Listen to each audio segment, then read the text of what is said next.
Hey there, it's Dan Kenner with another episode of The Casual Author. Today is Tuesday, June 20th, 2023, as I record this, and this is episode number 81 of the podcast. Today we're talking to Nikolai Wisekal about his journey in preparing to publish his first novel. He has been an author on Kindle Vella for a number of years now, and he's taking his Kindle Vella stories and compiling it into one novel so that he can start selling that. So it's a really interesting conversation. I don't have a lot of experience with serial stories. I dabbled in Vella for about 5 seconds, decided it probably wasn't where the story belonged. I was writing children's short stories, and it just wasn't the greatest place for those stories. So, but anyway, I think you'll really enjoy the conversation with Nikolai. You'll want to stick around for that. All right, so in terms of updates this week, well, I love how I just pick randomly which one to start with. We are going to start with the homestead updates this week. Not a lot of updates other than we decided to pasture our chickens a little bit differently. So currently we've built, I feel like we have so many chicken tractors. We have these new chicken tractors that we've built that are kind of an A-frame. I've sent a picture out to my email list. If you're on that email list, you would have seen it. But we take them out and we move them every day, so they're in this kind of 8x8 structure, and I move them every day so that they eat the plants that are, the ground is open. They'll eat all the plants and the grass and the flowers and whatever and kind of till it down. At least that's the point of it. Although these chickens are proving a little bit more picky than we anticipated. Normally chickens will eat anything, and that's true of scraps from your kitchen. They'll eat any of those things, but for some reason they're not loving the grass and the weeds that are out there. It could be that they're layers and they don't eat as much. When we put our meat chickens out there, those will just ravage everything. They completely bare by the time they're done with it. Anyway, we decided that because there's so many chickens in this 8x8 area, they just looked a little cramped, and we wanted to get them outside a little bit more. So I set up an electric fence. It was a roughly 25 by 25 square. And then we open the door every day and let them roam in this little area. Now, our chickens, they're trained to come back to their house. I don't think any of them would run away, but there's dogs and there's other predators and stuff around. The last thing I want is a chicken to be chased away and then we can't get them back. So that's why we put up the electric fence. I know a lot of people just let their chickens roam. In any case, they go out, they graze, and then by night they go and roost again and they go close their door. So we're trying that. We didn't really do this with our chickens last year because they were really jumpy. They would fly over the electric fence. In theory, our chickens today could fly over the fence, but unless they're provoked, they won't. So, as long as no one's out there chasing them, no dogs or anything, they're going to stay in their little area. But our meat chickens are growing rapidly. If you've ever seen a meat chicken grow, it's insane. I swear you could sit there and just watch them, and in the course of a day they grow. It's crazy. In any case, we have to build more chicken tractors, another one, so that we can get them outside as soon as possible. So right now we've kind of got 4 different batches of chickens. I don't want to go into the details of which ones are which, but we're hoping to combine some of them, which is a little bit of a tricky business because if you know chickens, they've got their pecking order, and they're mean to each other. They're very mean. They will cannibalize each other if they think another chicken is too weak to be part of the flock. It's insane how mean chickens are. Regardless, we're going to try to combine them here soon. Hopefully, when they're still young and not as mean, then we can combine them and they won't kill each other. At least that's the hope. In any case, that's what we're doing this week, is building more chicken tractors. Once we can get that done, we'll get it out and start moving chickens, combining chickens so that we don't have so many batches of chickens. And then the meat chickens obviously will only last about 6 to 8 weeks before we butcher them. Process, if you don't like that word. Regardless, those don't last very long. They're a lot of work up front, but then they're short. They're kind of short lived, or so to speak, to take care of. In any case, and other than that, the garden is finally done. I talked a little bit about that last week, but there were a few more things we wanted to plant. We were hoping to manage the weeds a little bit better. But I think it's in a place where it's mostly just sit and watch grow. We get mulch from our lawn. So every time I mow the lawn, I collect the grass clippings, and that's what we put on our garden. So we can't use like weed killer or any of that stuff to kill the weeds. Our dandelion situation is kind of crazy. But I mean, whatever. Our lawn may not look the prettiest, but our kids can still play on it and they have a good time. So we collect that mulch, put it on our garden, and it helps it to be protected from weeds there. So the garden's looking really good. We're really happy with that. and we're getting closer to being able to sell the goats, which is kind of bittersweet. We love the babies. We really enjoy having them around. They're so funny to watch, but they're kind of stuck on resources unnecessarily since we're not planning on keeping them. They're eating hay now, so we go through a lot more hay. And then water situation is a little bit tricky because they drink a lot of water in addition to taking a lot of the milk. It's crazy how much they eat. Regardless, once we sell them, we will be milking twice a day, which is another commitment that we're kind of excited for. At the same time, not really. I mean, who wants to have to go out for 2 hours a day to milk goats when you've got a lot of other things going on? It's not a bad thing. I mean, we chose this. The milking twice a day thing is not as easy as the once a day, but we'll get more milk. My wife has been making cheese, mostly mozzarella, which is relatively easy cheese to make.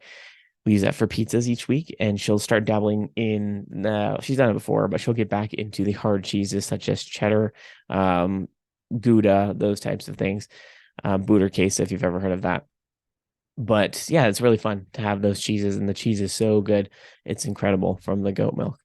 Our milk isn't goaty though, so if you have Nigerian dwarfs, they have a higher milk fat content, which helps to get rid of the goaty flavor. It's a very rich milk.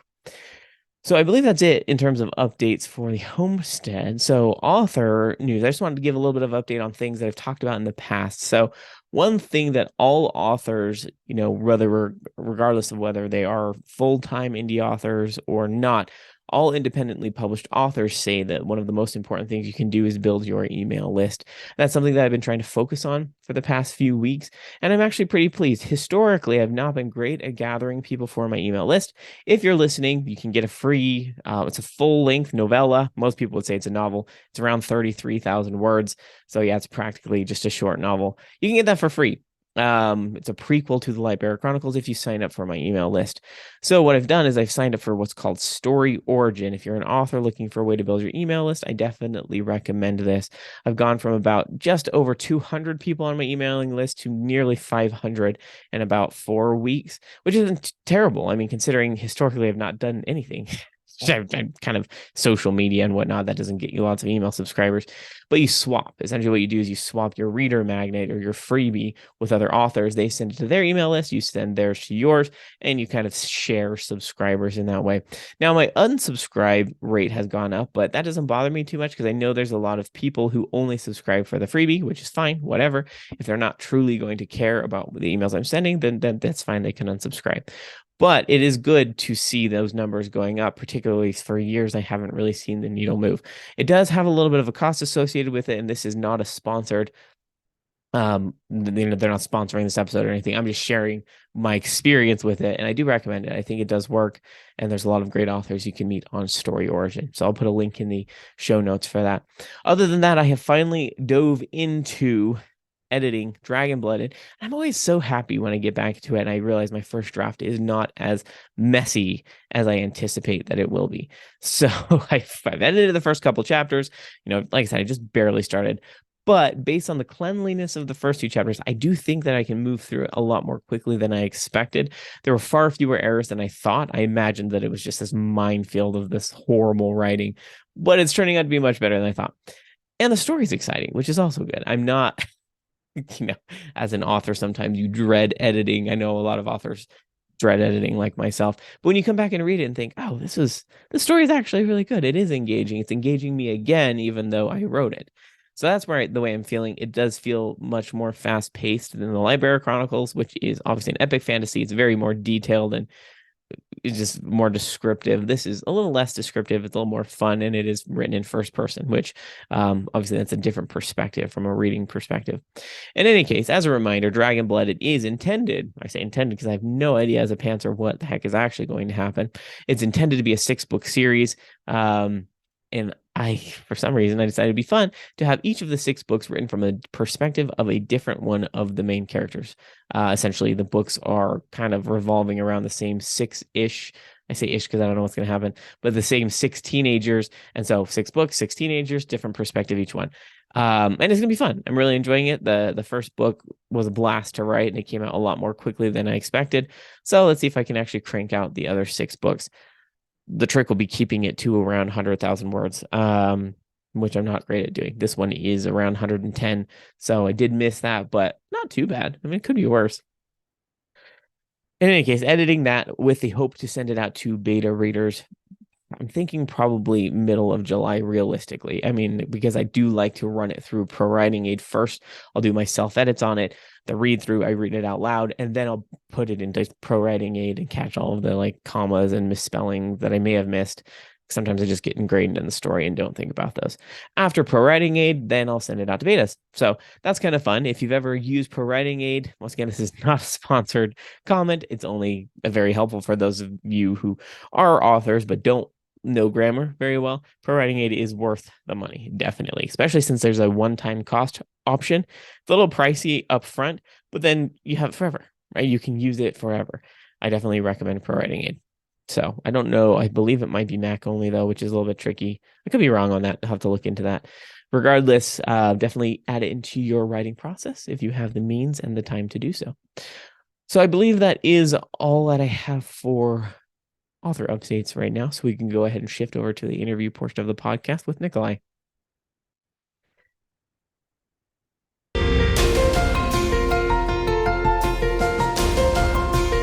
Hey, Nikolai, how are you? It's fine, Dan. And how are you doing? Doing very well. I'm thrilled to be here with you. You have been on the podcast before. I don't remember the exact podcast episode number. I believe it was somewhere in the teens. It was like Yeah. way back when No, at the beginning. when it was just audio, no video, and I was still figuring book talk out at that point. I'm still figuring out book talk, but yes, you were one of my first interviews early on. I was going to say, you figured out book talk. What's the secret? Share your secrets with me. Yeah, well, I figured out cat talk, but that's not quite the same thing. Definitely not the same thing as book talk, but different story. So I'm excited to talk to you particularly because you have an upcoming book release. I believe you said July, right? Is your intended release time? July 23rd for ebook and paperback. I also have an audiobook in development. If everything goes as planned, it will be available in August, the That same would book. be Uh, awesome. yeah, no, it's my first official novel release. I've been releasing through Kindle Vella up to this point, and I do have another novella, but yeah, this is my full first blown novel. So let's talk about what is it? From what I remember, you like to write horror. Do you like to write horror, or maybe that's not you? I see. You're laughing. Yes, I had a clever way to put this. I'm trying to remember it, but basically, the way I'm going to describe myself in the future when I have more of my projects released is I have a spectrum of genres. So the book that is releasing, Galaxy Waffles, I would say ranges more is first of all sci-fi, soft Mm-hmm. sci-fi, and Mm-hmm. more is towards the middle, more to the right of the middle of the darker stories that I could write. Uh, Originally, it was being marketed as a sci-fi comedy because I was using Red Dwarf, Futurama, Hitchhiker's Guide, some elements from Farscape, and all these other classic sci-fi stories that have a lot of humor elements. But the more I wrote, the more I developed the world, the more I introduced continuity. Now, have you seen Red Dwarf? I don't think I have. I have heard of it, but I don't think I've seen it. Okay, so one of the running jokes about the series is that continuity is an afterthought, basic, and Mm-hmm. it is not the priority at all. There are way if you were to do a straight line for one book, Red Dwarf would basically look like a Jackson Pollock splatter art. Okay. And I realized that my brain doesn't work that way. So I eventually I shifted it over to sci fi adventure. And that's when I introduced elements like corporate dystopia and some horror elements a la aliens and other uh, sci fi horror, but Fascinating. still plenty of jokes. So it's called Galaxy Waffles. Is that what you said? The name of your novel? Correct. And I'm trying to recall, is that the name of your Kindle Vella story or is it related? somehow? It is. Okay. Yeah, actually, this is a great point to address for everyone listening or watching. Yes, Galaxy Waffles came out first on Kindle Vella. This is the novel version. Think of it as a second edition. Oh, nice. The chapters have been edited, scenes have been expanded, more jokes have been added, and in general, it's just been edited into novel shape. So I've been just been calling it a second edition. Got it. Okay, that makes sense. But that does I like dabbled with Kindle Vella for about zero point 0.2 seconds way back when. I thought I remember reading somewhere that it is allowed contractually for you to, I mean, clearly because you're doing it, but to do the chapters over time with Kindle Vella and then eventually publish it as a complete novel, which is what you're doing. So, Correct. did you intend to do that the whole time when you were publishing in Kindle Vella?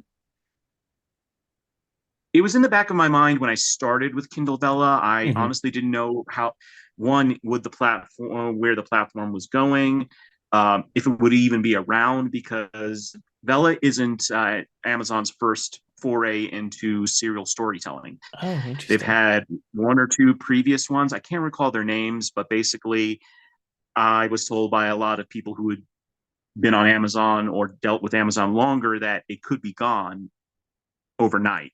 So I think overall, it was in the back of my head. It only became to the forefront as part of the plan because um, visibility on Bella is extremely difficult because it's still U.S. audiences only, and Interesting. Okay. I like didn't actually three know that. years, 3 years into its release, uh, yeah, it's if you have an established reader base, it will be easier because people know you. They want more Hmm. of your stories. They'll follow you. Building a reader base with it, though, I've had friends and people who, and just people who love fantasy and sci-fi tell me, "Oh, I'll just wait for the full book." So yeah, Helpful. um, Very helpful. going forward, huh? I said that's very helpful that they'll just wait for Well, the no, full no, no, book. no, no. I understand. It's their preference. Hmm. It's literally how American audiences have always consumed books. Serial storytelling is not something that there's a lot of history for American audiences. So essentially, we're having to teach and persuade people Hmm. to give it a chance. And you know as well as I do the amount of energy and time you have for the admin side of writing and the creative side of writing. I don't I don't want to be Amazon's teacher. Mm-hmm. Absolutely. I mean, maybe if we were doing it full time, it might be a little bit of a different discussion, but Very that's much so. If that's it, yeah, that's not where we absolutely. are currently, and that's okay. Yeah, that's really fine. Yep. Definitely, you have to pick and choose what makes the most sense with the small amount of time that you have during the day. But in terms of serial, like I don't have tons of experience writing with serial. I did, like I said, I dabbled in it with the children's stories, but the market that I was targeting with Kindle Vella is just not there. There's not a lot of kids in Kindle Vella, understandably, because it's kind of a new thing. But with you, I'm curious to know. I mean, we've talked a little bit about your serial way back when during the first podcast episode. We just dabbled in it. But I want to know, now that you've been doing it for a long period of time, are there any things that you learned as a result of that that you might have changed when you first started in Kindavella? Any learnings that you had? Aside from have a backlog before you start, Oh, okay. I would say That's a I good would one. say for King Develop specifically, you have broad categories to put your story into, and then you also have story tags. Check your story tags more frequently. Okay. Don't be afraid to change up your blurb, Mm, update your cover art. Basically, try to keep things as fresh and relevant as possible. And as far as anything else that I could do differently, I'm not sure because right now, again, because access to the platform is limited, it's it hasn't seen a lot of development. If correct me if I'm wrong, your day job is tech as well, right? Correct. Yep. Okay, so Right. then no matter what department of tech you work in, there are development goals that are intended to offer value to whatever customer you have. Yep. And 3 years in Vela, we still don't have the ability to split up seasons. Oh, interesting. So it's there. It's not going away immediately, or it doesn't show any signs of going away. But it's also the amount of resources Amazon has put into it has been criminally low, which is one of the reasons that I am focusing on releasing Galaxy Waffles as a novel and audiobook because I want to find readers. I want to build a reader base and keep on writing because I've been writing on and off since I was in high school. I figured out that writing books is a magic trick that I greatly enjoy, and I wanted to learn how to do it. Hmm. And then when I was 28, now 32, I went to a conference, saw a bunch of writers, heard about how it's possible to do all these things, and haven't stopped learning since. Still don't plan to stop. I mean, that's the thing with the publishing industry. Aside from the fact that it's constantly changing and will continue to change. I mean, with Yep. technology and AI coming up, and there's just all sorts of things that are just causing so many changes with the industry.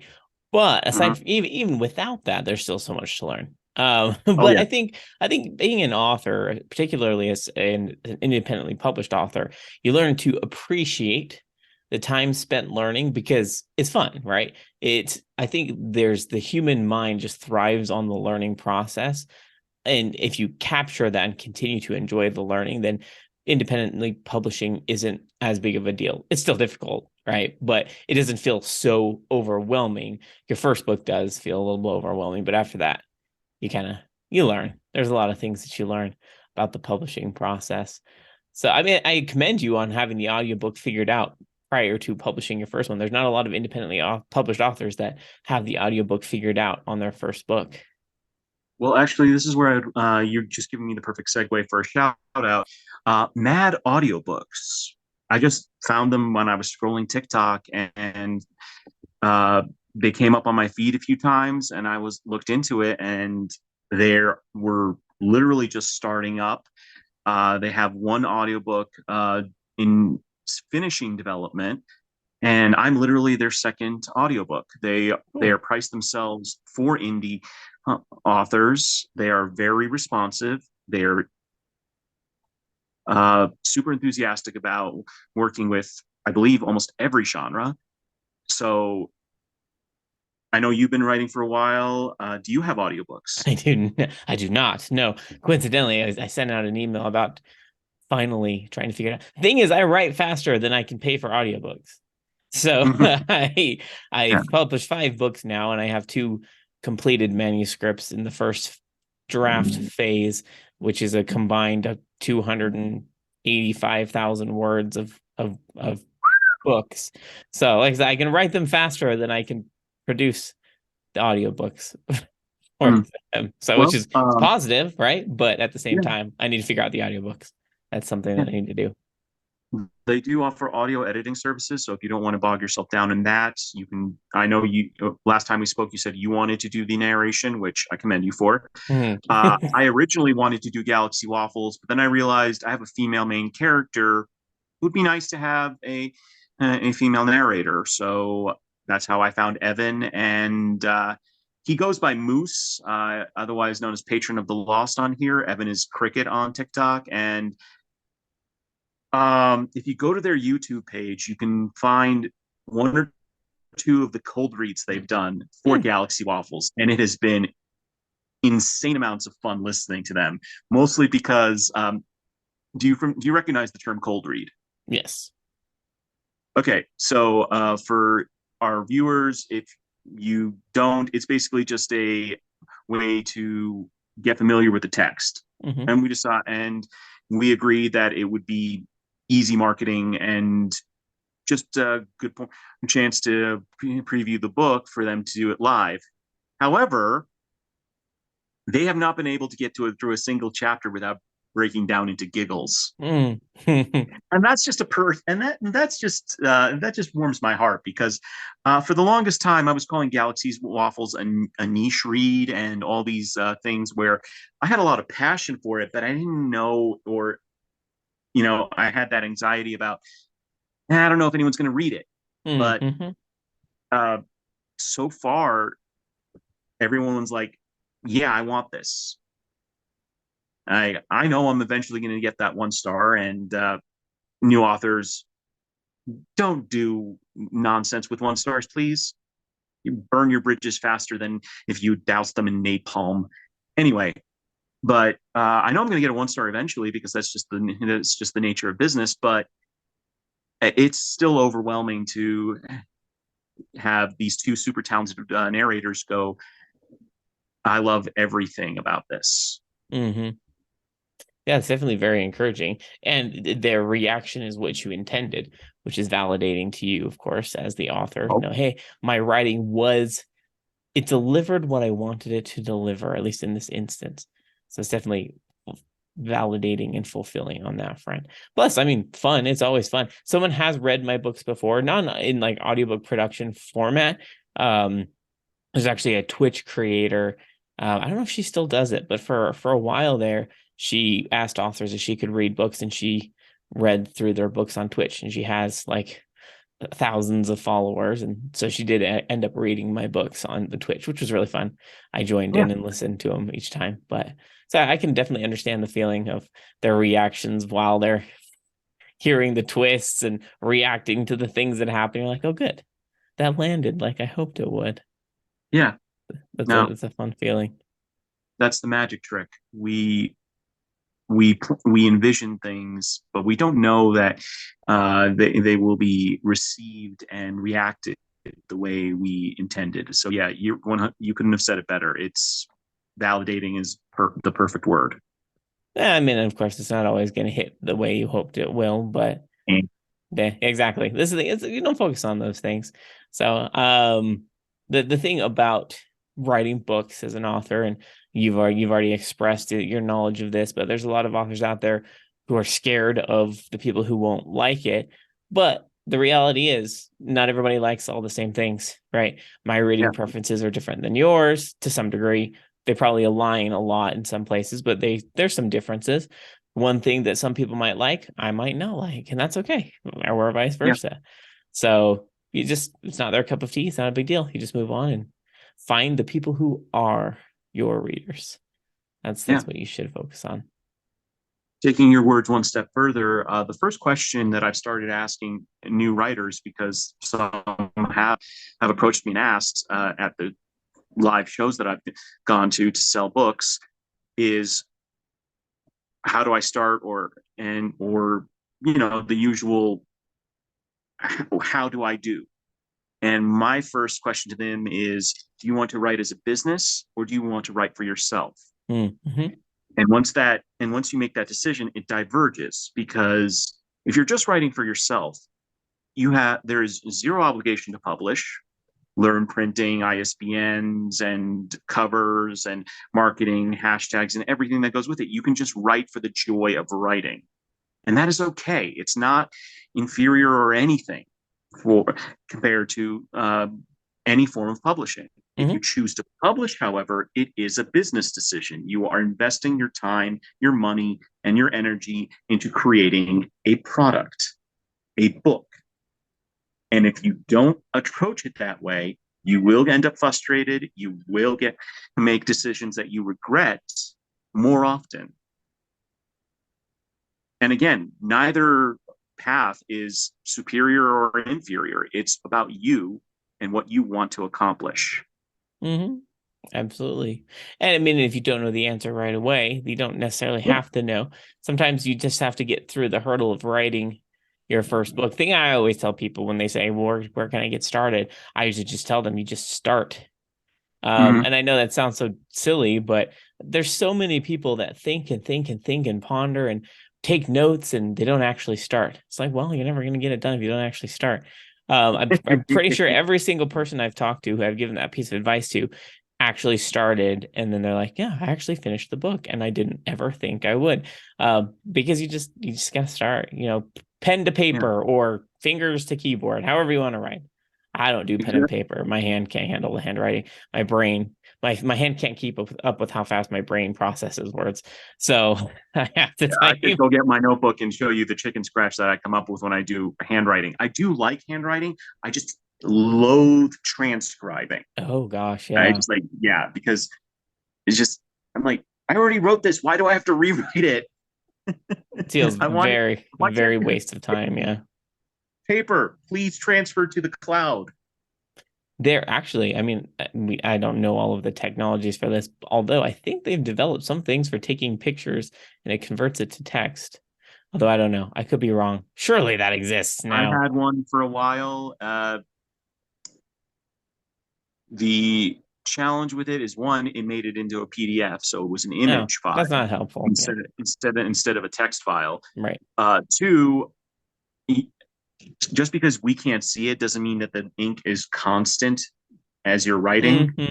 So the picture it took ended up the some letters were legible, some weren't. So depending on if you've got clean writing and you don't mind um, retyping something that you've uploaded, because again, PDFs are images Right. essentially, Probably should or do images that. of documents, then yeah, that's fine. Two devices that I'm aware of that are prohibitively expensive to me right now is the Remarkable 2 with their new type folio and the FreeWrite. Hmm. Uh, no matter how you try to price it out, it'll be $500 easy, and that's not including shipping. Hmm. I've actually started to use my tech background to try and design a distraction-free tablet for myself, Hmm. but I'm running into walls there as well because it's got its own difficulties and challenges. But I don't know. One day I'll find a distraction-free writing device that is also cloud syncs with cloud. Yeah, I haven't had any troubles with distractions, fortunately, with my writing. Because when I get to my writing I sessions, envy you. I just want to write. Like I don't. It's so easy to just push everything away and write because I actually want to Yeah. do it. So I just turn Yep. on my like do not disturb or something and just write. I don't know. It seems to Yep. work for me. Yeah. You're not fighting yourself. I am. Yeah. I can I my ADHD is medicated, so Hmm. it's better than it was. But I still can be like a squirrel with all the different types of things. Oh, maybe I can go do this. Oh, then this needs my attention, and blah blah blah blah blah. Hmm. So my goal with the distraction-free writing device is basically just to make it easier to start and keep writing without distraction. Because Yeah. once I start, it's typically pretty easy to do a few hundred words. But the trick is remaining distraction-free. Fascinating. I think that's great. My ADHD is not medicated, although it's definitely I think so. The way I like to describe it for me is my creative space. It's like it activates a different part of my brain, and Mm-hmm. I'm still distracted while I'm writing. It's just in the world that I'm writing. Does that make sense? So it's like it's Yeah. in the scope of the world. So my first drafts tend to be a little bit verbose and unnecessarily detailed because of the distractions that are happening while I'm writing. So though that can be Okay. positive, right? There's certain Just for things my that are own good about it. curiosity, I'm sorry, I didn't mean to talk over you. No, I'm just please. for my own curiosity, based on what you just said, what is your record for number of words deleted from a draft? That is the interesting thing, though. Not very many. Really? So it's I think, oh, let's see. I think the most I've ever deleted from a draft is probably 2000. So relatively low. Wow. So I can't describe the way I write because I'm definitely not perfect. In fact, I'm No, doing no the one is. audio narration for Awakened right now, and I'm just like, sheesh, I'm a much better writer than I was way back Yeah. when. There's so many things I was just like, I would have rewritten that. I would have done this way differently. But that's okay. It is what it is. Yep. First is my first book ever. I'm not gonna beat myself up about it. But so far, every editor that I've worked with, both the developmental beta readers and line editors and everything, said there's not really anything to cut out. Like you just everything is just so tight that I don't feel like I can cut anything out because everything's just so tight. I'm like, oh, well, that's a good thing, but now I'm stuck with a 155, 189,000 word book, and I can't get anything And you out write YA, right? because so technically the Lightbearer Chronicles, it's hard to actually classify it because YA is both content and main characters, right? Generally kind of Right. the age of the characters. The Lightbearer Chronicles is funky because there are three main characters. One is a teenager, one is in her 20s, and another one is in his mid 30s. And so it's from the perspective equally of all three of these people. And so their problems are completely different. Their experiences are completely different. So I just kind of average it out into kind of new adult. That's the best way I that I like New can Adult, average it. actually. I think I hope it's something that picks up steam into an official genre, because I do think that the whole 15-year-old fantasy protagonist has been pretty much explored in umpteen different ways. Mm-hmm. And yeah, there are challenges that 18 to 30-year-olds are facing, that either you're uncomfortable writing for a YA protagonist, or two, would be a little unrealistic to put into for that age. I mean, Yep. yeah. So I do like the idea of new adult. I've seen it mentioned a bunch on Book Talk. As far as the industry at large goes, I don't know what the opinion of presses are at the moment. Yeah, I don't know. I think so. I think there's a lot of people, YA aged people could read my books because they are appropriate for that age. So I do write clean content. Those of you listening, you've heard this before. It's just my preference. It's just what I do. I think it kind of comes from the area of being a teenager myself and seeking those kind of adventurous, really plot and character driven stories without the sludge is the best way to describe it. I'm not crapping on like explicit stuff or language because like whatever, everyone I has was their going to say, preferences. for anyone listening, I don't write clean. Yeah, and that's Galaxy great. Waffles and Galaxy Waffles. The most graphic content I feel from Galaxy Waffles is one. My characters are not shy about swearing. Okay. Usually, it relates to the emotional Sure. situation, like great, like damn. Oh, sorry. Uh, you can edit out this question. That's fine. You're And good. but uh, so let me. So I liked using it for comedy, like my veteran chef bot AI will uh, gets stuck in a hole made in the hull, Oh, and the chapter gotcha. literally ends on the line, "Why is my S in outer space?" And it's Yeah, just it's funny. moments like that. And also when the characters are busted or just in a corner, well, shit, Yeah, I mean, see, basically. that's the great thing about independently publishing, though, is everyone can has the ability to publish what they prefer, whether to read and write. Exactly. And I think that's great. The freedom to publish those things. Like, Mhm. people, I know there's lots of people that do very well business wise on Spice. Let's call it that. Yep. I think that's the best Use description for use it. that book talk That's lingo. kind of It's in your head. neutral. You have to use it. Right, exactly. Because once again, I'm not trying to paint it in a negative or positive light. It really just comes down to the audience you're searching for. And with Yep. my books particularly, that's the audience I'm going for, is kind of the younger kind of um, people who are seeking that cleaner content. But everyone has preferences for anything, and I know that there's a market for everything. Actually, I think the romance market is massive in terms Oh of yeah, no, it's still the best selling reading. genre Yeah, out there, absolutely. which is why when anyone tries to come at it and go, "Oh, it's not real," I'm like, I mean, yeah, the keep money telling maker. yourself that, yeah, while they sit on their thrones of money. Right, seriously. And that's why, Yeah, never like good. I just know myself. I won't write that, and I totally accept that. I have no problems with that. Yeah. But everybody can do what they want. I think that's great. In fact, I'm pretty sure I've talked to some authors who are on Kindle Vella, and they do very well with their serialized romance. So, Oh yeah.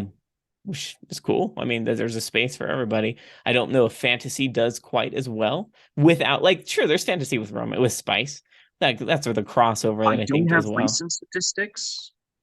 I'm sorry, I don't have Please. recent statistics on Fantasy's performance, but yes, Spice definitely is the leader on Kindle Vella, but Fantasy was in the second spot. Oh, cool. Awesome. Fantasy and sci-fi, and then I think it went down to mystery and thriller, Okay, I can see and that. it breaks down further from there. That's cool. I think that's, and obviously there's mixtures of all these things. But so Galaxy Waffles has some adult content. It's Right. funny. Um and it is it had, so in terms of length, so the audience that you're going for, I'm assuming is kind of adultish, or is it new adults? Is that kind of where you're You can targeting? do new adult from to adult. Honestly, with the wide variety of content that you can find with PG-13 and even YA has having its more mature subjects. Yeah, I'd say 16 and up, 15, Hmm. 14 being the lowest, depending on what the parents think, Yeah. because that's an important choice. But yeah, if you like Futurama, Hitchhiker's Guide, Red Dwarf, Aliens, and Farscape, and have you seen Lower Decks? It's a Star Trek animated series I that have focuses not. on the crew. Okay, so the premise of the show is great. It's second contact. Okay. So the Enterprise was first contact. Hmm. On Lower Decks, we get to see second contact where they start doing the infrastructure and the setup and checking in and everything else. And it just lends itself so well to comedy. Hmm.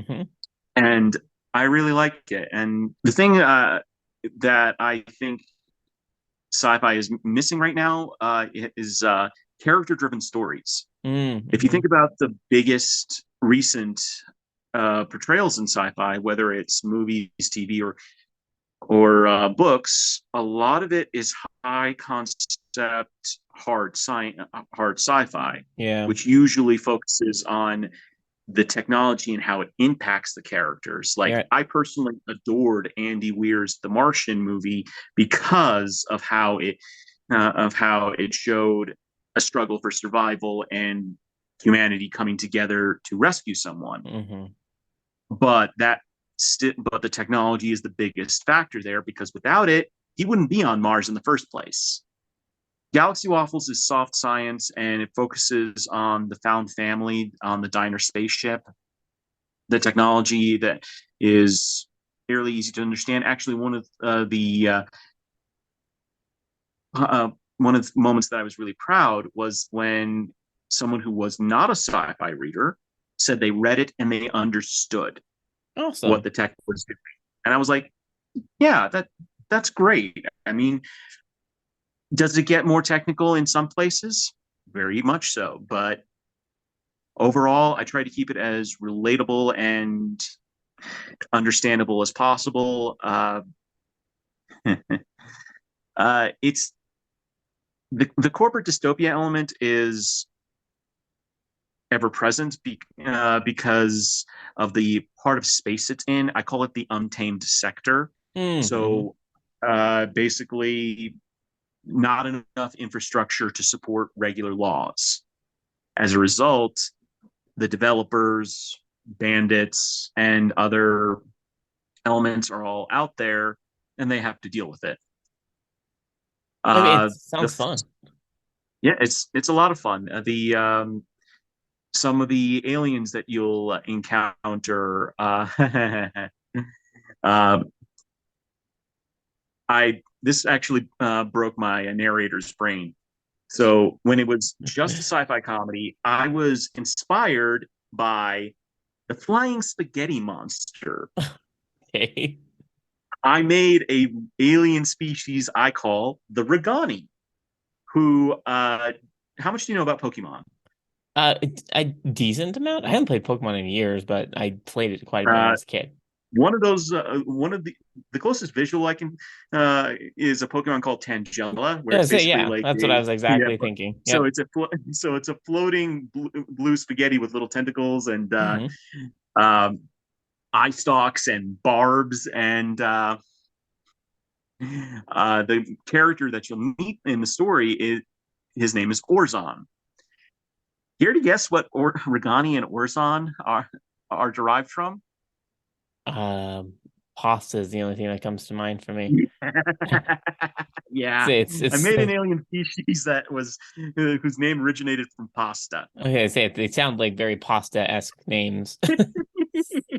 So Yeah, it's a lot of fun. Fun to imagine. I can't remember. I'm terrible at verbatim, even for my own writings. But yeah, me I too. do make a boiling joke at one point. So, Well, I mean, I think it's uh, great though that you've been able to combine the genre, the sci-fi with character. I love character-driven stories. I'm gonna just kind of step back to what you said because I think the most recent sci-fi book that I read was book number 5 or 6, possibly 7 of the Expanse series.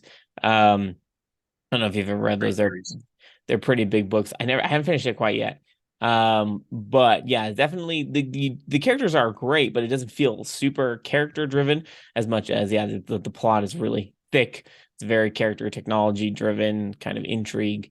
But I do prefer character driven books. That's generally where I like to spend most of my time. So I think it's great to hear that that's what you've come up with. Um, and I'm just this means nothing to the genre, and it doesn't, I don't judge a book by its size, but I'm just curious what the length of your book is, considering it's kind of a mixed genre 61,000 situation. words. Okay, see, I think that's great. I think I need to learn to write shorter books because there's definitely something to be said about shorter books, in terms of producing more. You can produce more books, publish more books. I just can't wrap my head around writing a shorter book for some reason. I struggle with it. I don't know why. I mean, you could you could take a page out of Hollywood's book and break it up into part one and two. Yeah, I've thought Lord of about the that. Rings was originally one solid thing before they broke it up into three. So you might have to adjust your endings so they feel like endings and not Sure. just trail Middle, offs. But yeah, trail yeah, off. if you've got manuscripts of that size, I'd seriously consider finding natural breaking points, be they cliffhangers or not.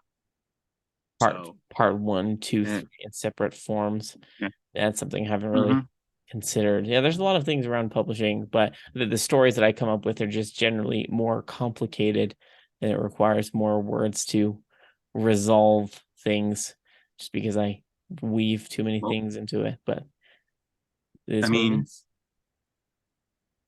I like to do something I call positive snarking. So you mean to tell me that you choose a suite of complicated themes and across different ages and try to portray them as thoroughly and emotionally engaging as possible? I know. How dare Nah. I? No, I think Nah. that, but it's so. It's the great thing about writing though is I just really enjoy the process, which is why I'm not maybe the fastest writer in the world, but it just flows. I don't normally have problems with writing because I can just write. It's just part of the way my brain operates. So hopefully, Galaxy Waffles was like that for you. It seemed like, yeah. I remember when I first talked to you about the Villa series that you Mhm, started way back when during our first mhm. podcast interview, you said you really enjoyed the creation process of it, which that's the important piece I'm of it. Yeah. So every writer has their habits that they have to learn to bring under control. Mine was world building.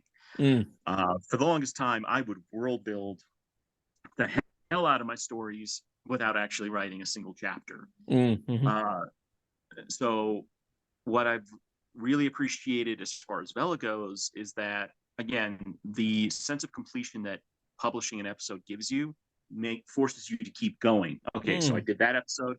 I can move on to the next episode. And also, it's created pretty much a little mile marker in my head where because the minimum word count required for Vela episodes is 600. Hello, Oh, Chaos. Yeah, no, he's our 75. Sorry, not 75, 17 pound. Oh, I'm dang, sorry. Yep. All right. that's All right. No, impressive. no, no. He's mad. But yeah. So I definitely enjoyed figuring it out. One of the unintended effects was my wife and I have gotten closer creatively with one another because she's my alpha reader. Hmm. Uh, I'm assuming you will recognize the name Robert Jordan, right? Hmm. Yeah. I call her my Harriet Yes. because Jordan would read every single one of his stories aloud to her Hmm. as his alpha reader and editor. And while she hasn't yet mastered the skill of editing, and I say that because you ever see those people that can just watch a process like two or three times and then they can make a passable version and they just exponentially improve after Hmm. that? She's one of those people. Uh, but she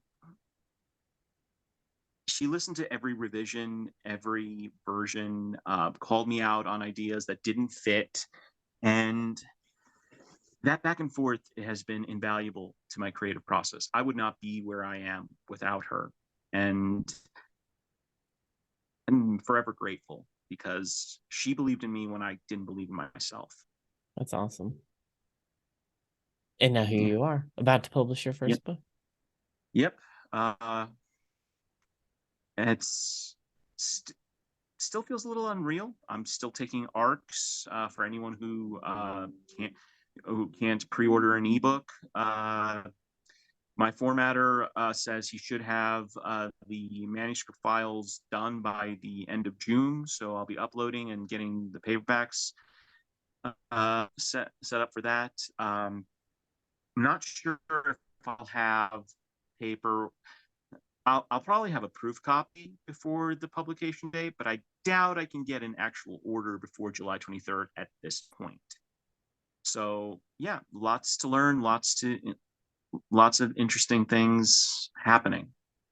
Yeah. Oh, and sorry, I lost my train of thought. Please continue. No, as that was the perfect segue into, because you mentioned ARC readers, advanced readers for your book. Where can people find more information about your book? Where can they sign up to be an ARC reader if they want to? Where can we direct people? My link tree, literally the first button, Galaxy Waffles ARCs. It will lead you to a Google form, and I'm collecting emails to send out EPUB files, Cool. and that's how you can get an advanced reader copy. The pre-orders are wide, so I have a books to read link, which pretty Nice. much lists every retailer you can imagine. I last checked, I was at 29 pre-orders. My Nice. goal is 50, and uh, I the first goal for me was 25, and I did something that was a lot of fun. I let during the giveaway when the person who won got to name a character for season two. Oh, have fun. Yep. One of the alien shapeshifter Murph or Murphresius is their full name. Uh, the character that was named is Cobelius Frintum or Co. Huh. And terrifying shapeshifter. Uh, so the shapeshifter race, if you don't mind me going on this segue, Sure. was is called the Kyanese. They are I've described them as looking like blue gelatin, but if you go to any Okay. of my sites and my posts, you'll see character art aplenty. The artist that I hired did an amazing job. Laser Luis on TikTok. Uh, Oh, cool. I'm dying to hire him again for season two. Right now, he's still figuring things out, so unavailable, unfortunately.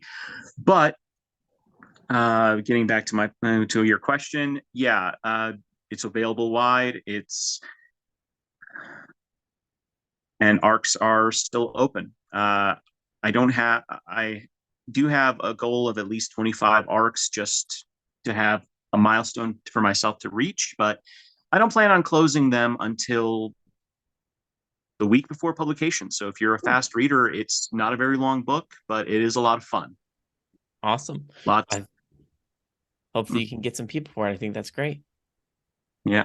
Hope you can edit out my little ramble there. No, no problem at all. Yeah, not a problem. Thanks. Well, I appreciate your time. This has been excellent. I thank you so much for joining me today. Thank you for letting me come on again, and I hope to chat again sometime. Yeah, absolutely.